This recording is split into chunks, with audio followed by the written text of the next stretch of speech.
The Nuggets lose their opener to OKC, and, well, they were outclassed. But that doesn't mean the season's over. It means the season's going to be long and interesting. We'll talk about it here on Locked On Nuggets.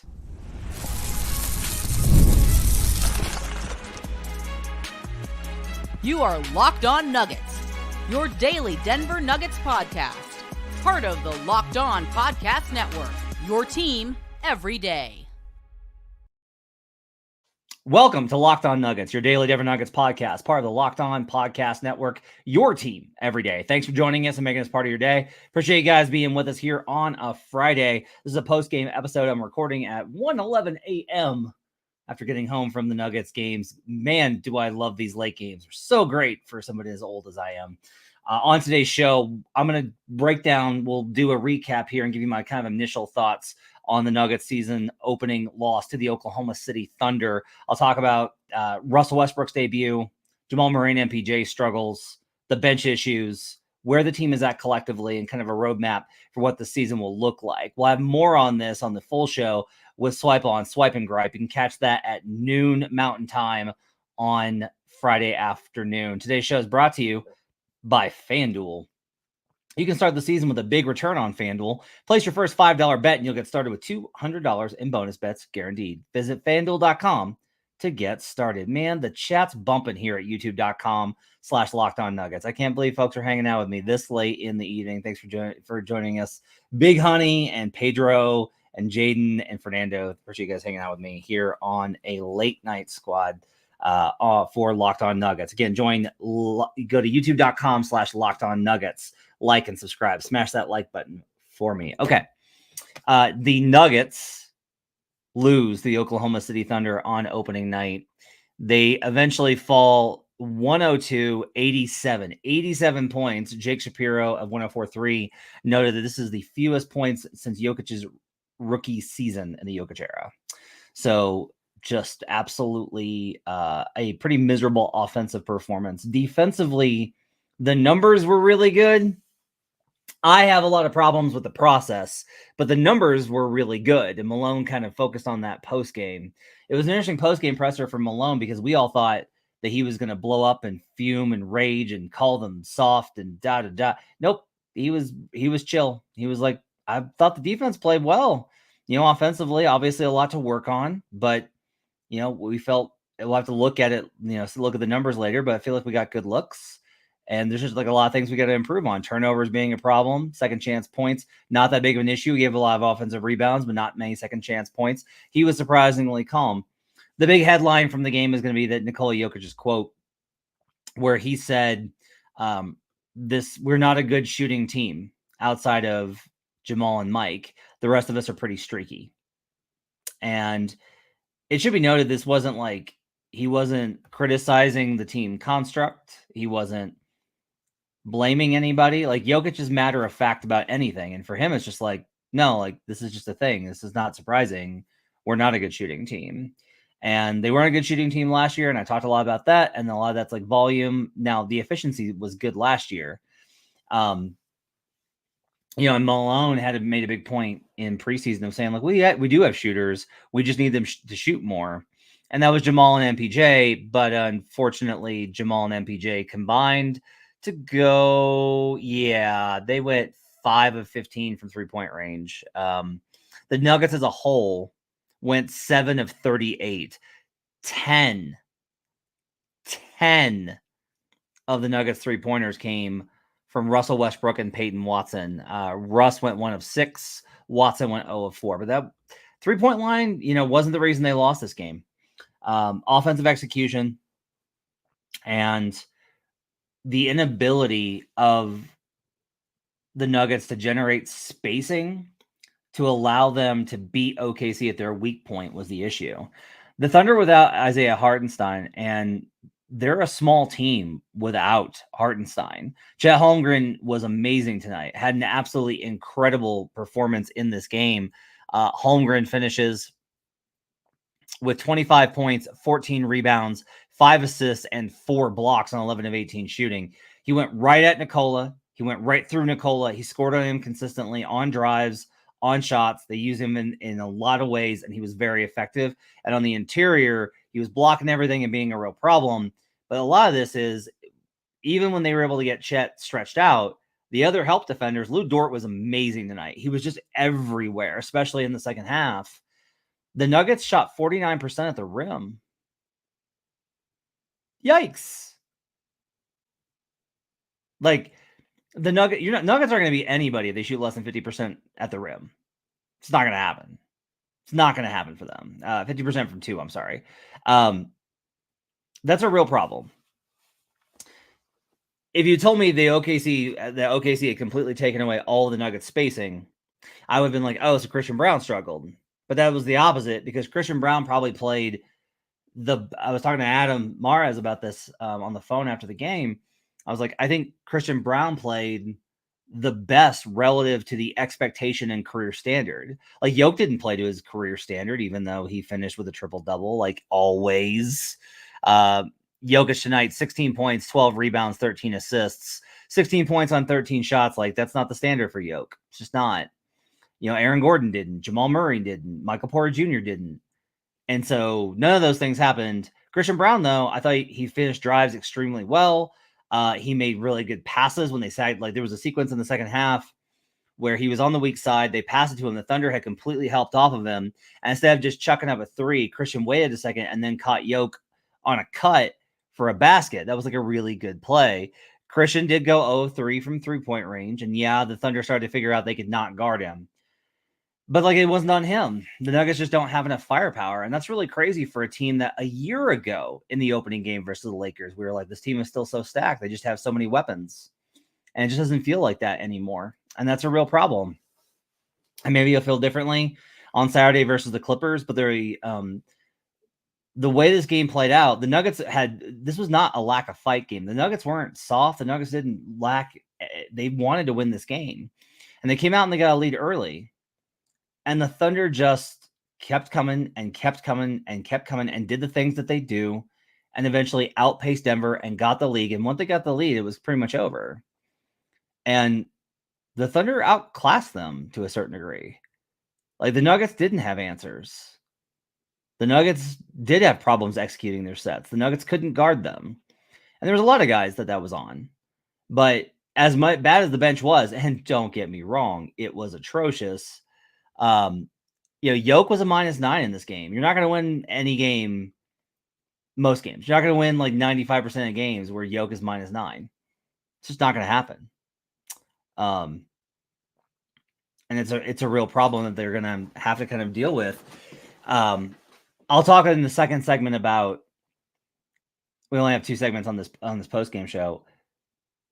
I'll talk about like the path forward for Denver, but I want to hit on a few more things. Bench on the bench. Russell Westbrook, 6 points, 2 of 10 shooting, 5 boards, 5 assists, only 2 turnovers, notably. 2 blocks for Russ. He was actually making a lot of defensive plays. He had like a sequence where he guarded Shea really well, forced a turnaround jumper. They didn't get the rebound. Shea got it back and then scored a layup on him. It's really not fair to ask Russell Westbrook to try and guard Shea Gilgeous-Alexander on back-to-back possessions inside of one Thunder possession. Like, that's just not really fair to. Julian Strawther, 3 of 6. I thought he was a -3 or 23 here. Julian's defense was atrocious. He jumped in the air a lot, but he also intercepted some plays on the weak side. I thought his weak side defense was actually better than his on ball. Julian also had a really nice floater, but he was 0 of 2 from 3. That's what Julian's there to do, is to hit threes, and he was 0 of 2. That's a problem. Porter was the worst of the starters, and relative to expectations, Porter was definitely, I think, the worst Nugget. We talked him up so much. We talked about how much he looked like a completely different player.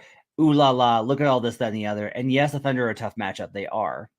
But Mike just looked completely out of sorts. He just looked completely out of sorts and had no rhythm, was vacillating between forcing it and kind of drifting, was never comfortable. The Thunder took him completely out of his comfort zone. 15 points for Porter on 17 shots, 8 boards, 2 assists. Only a -2, which I think kind of shows you the value of having a spacer on the floor. But a really bad game for Michael Porter Jr. If he had an average game for MPJ, just shooting wise, just made a few more buckets. Denver's either in this game or wins it. And so it was really kind of bad for that.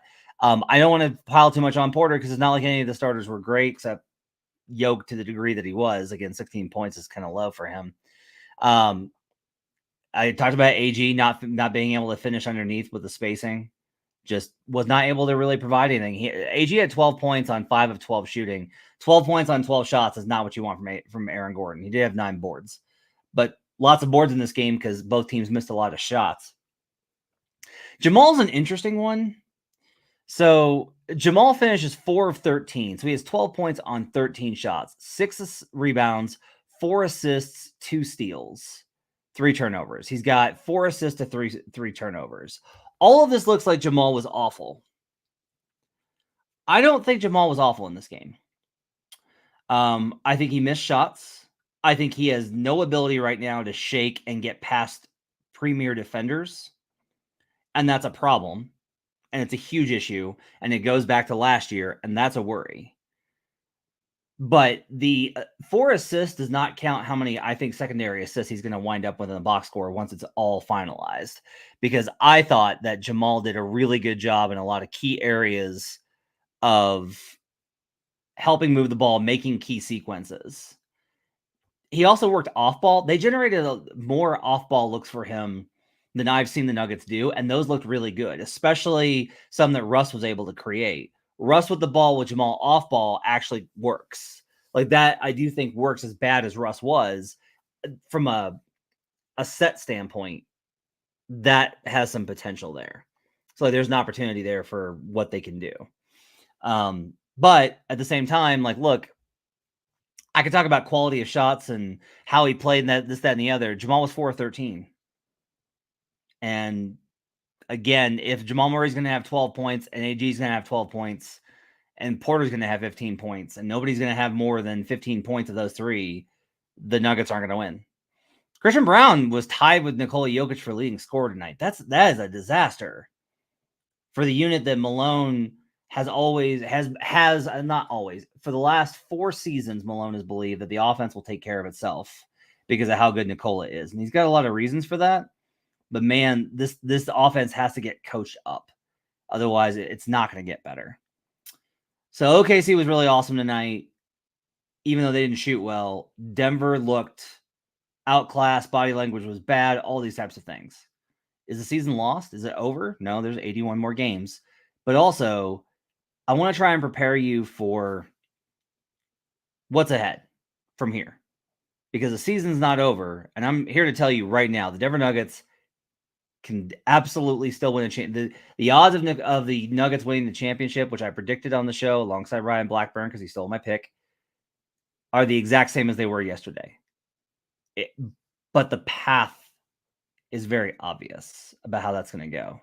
We'll talk about that up next here on Locked On Nuggets.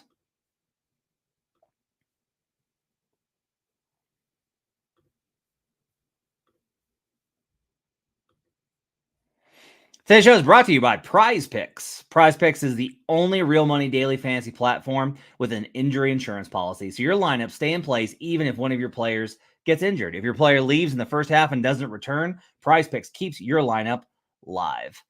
Prize Picks puts its members first, so all withdrawals are fast, safe, and secure. When your picks hit, you can get your money in quick as 15 minutes. Sign up today and get $50 instantly when you play $5. You don't even need to win to receive the $50 bonus. It's guaranteed. If you think Justin Jefferson will get more than 83.5 yards next week, or how about Christian McCaffrey to run for more than 75 yards if he comes back? Cook up hot takes with your friends and win real money this football season when you and your crew run your game on Prize Picks. Download the app today and use code LOCKEDONNBA for $50 instantly after you play your first $5 lineup. That's code LOCKEDONNBA at Prize Picks. Run your game. We're also brought to you today by FanDuel. Had a 4-0 night betting NBA. Go to the Action Network app and you can see how I've been doing. Because I'm not going to jinx it, but you should see how I've been doing on NBA betting. It's been good. Friday, I've got a bunch of plays. There's a lot of really good ones, including I really like the under in Cavs Pistons. So the Pistons played a lot better defense than they did last season. JB Bickerstaff is coaching them up, but the offense is still going to be a real struggle. The Cavs put up this huge number on the Raptors, but teams that come off the road after that kind of a spot tend to go under in their first home game. So it's a really good spot for an under there. I like that play very much. When you get a hunch in the middle of a game, you can check out the latest stats, view live play-by-play, and so much more on the same page where you place your bets at FanDuel. You'll get started with $200 in bonus bets guaranteed when you place your first $5 bet. That's FanDuel.com. We'll be right back on Locked On Nuggets.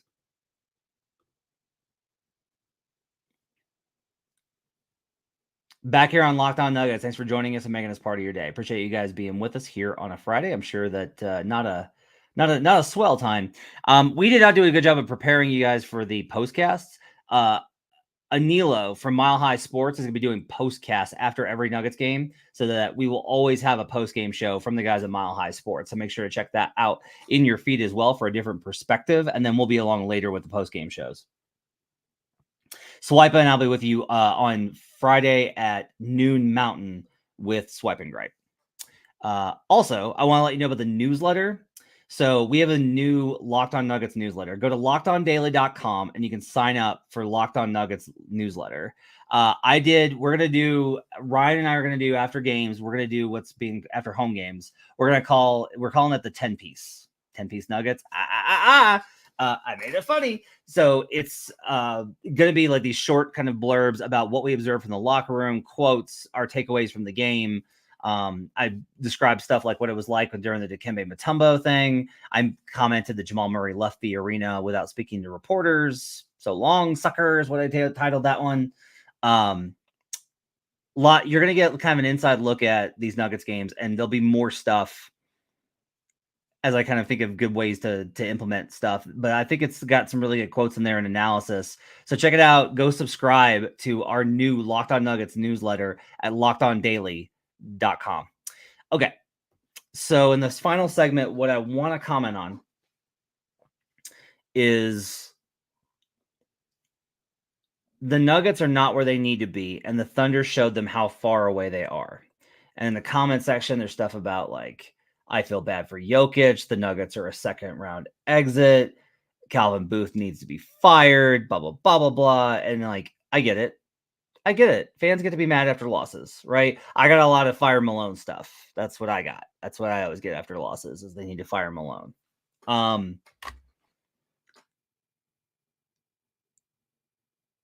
Denver wasn't ready to win the title in 2023 in the first game. They lost the first two games of that season. They lost to the Jazz and the Blazers, and then they won the title. And I'm not comparing that to this because this is different. What I am saying, though, is Denver honestly wasn't great that first month, and Adam and I were like, are the Nuggets in trouble? Like, we did shows on, like, are the Nuggets in trouble the year they won the title? Okay? And I'm not saying that the Nuggets are going to reach as good as that team was because this team isn't as good as that team. What I am going to tell you, though, is the goal is not to be the best team in the league on November 1st. That was never going to be the case. Like, the Nuggets were the best team in the league on November 1st last year. They were coming off the title, and they started off awesome. They were the best team in the league on November 1st last year. And they were the best team in the league really right up until about March 1st, I think is when things started to slide. The objective is to be the best team in the league by the time that the playoffs begin. That's going to have to be the path here, is you have to figure out how to be the team that you want to become. And you have 6 months to do it. And in that time, you have to survive injuries and bad luck and losing streaks and internal drama and injuries. You have to survive all those things while also building this team up. This is going to be hard. This is going to be a hard season on the team and on fans. And if they come through the other side, they're going to be stronger for it and they're going to be better for it. Because Peyton Watson has to get through not playing in preseason and looking completely lost on the floor right now. He looks like a guy that did not work enough to develop over the summer and now is behind like Christian was last year, coming off an injury in preseason. They got to get Julian Strother up to speed so that he's not making constant mistakes that cost them. They got to figure out a way to fix the bench for the 1800th year in a row. And they got to do it with a lineup with two very compromised players in Russell Westbrook and Dario Saric. And whether that means that they add new people or they figure out new combinations, that's what they have to do. Denver's going to have to get outside of its comfort zone in a lot of levels. But I'll say this, like, it's not just Malone coming up with different ways to improve the bench or staggering MPJ or not staggering Jamal. It's not just on Calvin Booth looking at the landscape and trying to find ways to find wins on the margin or add guys who can really help the team, and maybe, just maybe, giving up on some of the players that he really had committed to and believed in because they didn't turn out. It's also going to be on Nikola Jokic. Nikola Jokic is going to have to be the guy that inspires belief in this team, because right now, I think Denver is very much like, yeah, maybe we'll be there in the end. We don't know. We'll kind of get there. Their body language was awful tonight, and they looked like a team that knew, man, we can't beat this team. They're better than us, and they're hungrier. We talked a lot about that hunger. They didn't play hungry tonight. I thought the Nuggets played with effort and energy in that first quarter, but they weren't ravenous. They were not just absolutely going after it, and they got to find a way to get there. And Jokic being very much like just trying to get through the NBA regular season because it's such a slog and it's so boring, may not do it this year. You're going to need more from him, because I don't know that Jamal Murray is in a place where he could be the emotional leader for this team. Maybe that changes starting on Saturday, but they need someone to be the emotional leader of this team. And maybe that's not in Jokic's DNA, but he's going to need to find some way to do it. He's going to need to find some way to instill belief, and that's on him as well as it is on Malone. But they got to get everybody engaged and locked in and working towards. And there needs to be a recognition that this is going to be hard, that it's not going to be easy, that you shouldn't just coast. You shouldn't be okay with like, yeah, we'll probably beat the Raptors by 5. No. Like, the goal needs to be you want to beat the Raptors by 20. Like, you have to work on that thing. Otherwise, you're going to be able to slip off. What's interesting is like there's this idea of like the roster being awful, and this is still mostly the roster that won the title, guys. Like who played in those playoffs? It was a tight 8-man rotation. Most of those guys are still here. Okay, the roster isn't drastically different. They haven't lost multiple starters. They lost one starter, and for a guy that tonight played awesome, you can't blame this on Christian. Christian was the best player again relative to expectations. But I would tell you that you need to be prepared for this season to not be miserable. I just think it's going to be hard, and it's going to be tough, and it's going to take a lot of growing pains, and it's going to take a lot of. It's not going to be one of those where they just outclass teams. They're going to have to find ways to get to that level. But there is still in there a team that can win the title. It's going to take a lot of work, and I think it's going to take some additions from the front office, and I think it's going to take a lot of work from the coaching staff, who can't just put things on cruise control. And it's going to take work from the roster itself. They found out tonight how far they are away from OKC. That lets them know they got 6 months to get there, and this team still has enough with the best player in the world to do it. That's going to do it for Locked On Nuggets. I'll see you later today in around, 10.5 hours for Swipe and Gripe with Swipa. He and I will break it down. I will let him rant about how awful Dario Saric is. And we will work through the other reactions from Game 1, the loss to the Thunder, before Saturday's Game 2 versus the Los Angeles Clippers. We'll preview that game as well. Hope you guys have a great Friday. Be safe. Have fun. And I will see you again next time on Locked On Nuggets.